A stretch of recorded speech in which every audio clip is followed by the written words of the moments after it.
report really paints a damning picture of San Francisco Zoo. An animal rights activist is talking about a new city report that says the San Francisco Zoo is unsafe for animals and people.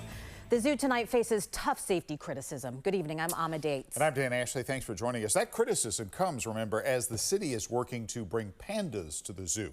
ABC 7 News reporter Suzanne Fawn looked into the city report. That's right. She's here live now with what she's learned and reaction. Suzanne. Dan, Amma, the report talks about rundown exhibits, zoo animals without running water, and extremely outdated enclosures. And today, we heard from one of the authors of that report.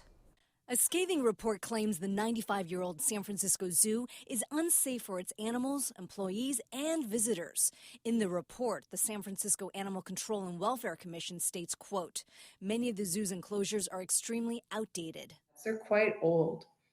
Some of these habitats date to the WPA era, and they haven't really been updated much except to minimum standards. The report also finds parts of the zoo are best described as dilapidated and that it looks like an institution that needs a comprehensive strategic redesign plan to modernize the habitats, and that it ultimately is unsafe for the animals and visitors. The commission says, quote, the entire zoo perimeter is in dire need of repair and updating. People visiting San Francisco Zoo were surprised to learn about the report. It definitely paints a bad picture. The Animal Control and Welfare Commission is an advisory body to the city. It's calling for an audit of the zoo by the Board of Supervisors. The city of San Francisco owns the zoo, but the zoo is run by San Francisco Zoological Society, a nonprofit. Big questions remain about what will happen with the zoo's efforts to secure pandas from China in light of these findings. It's an expensive endeavor to bring these animals in, and there's a lot of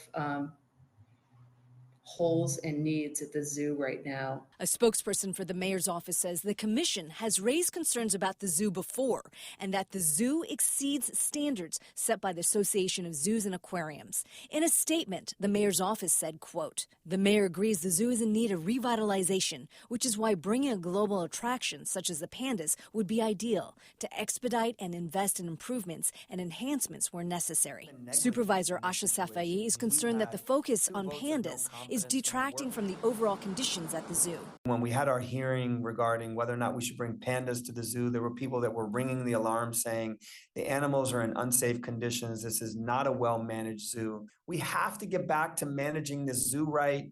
This is an important asset for the city.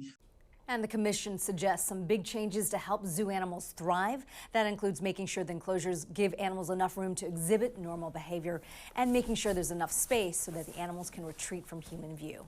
In the newsroom, Suzanne Fawn, ABC 7 News.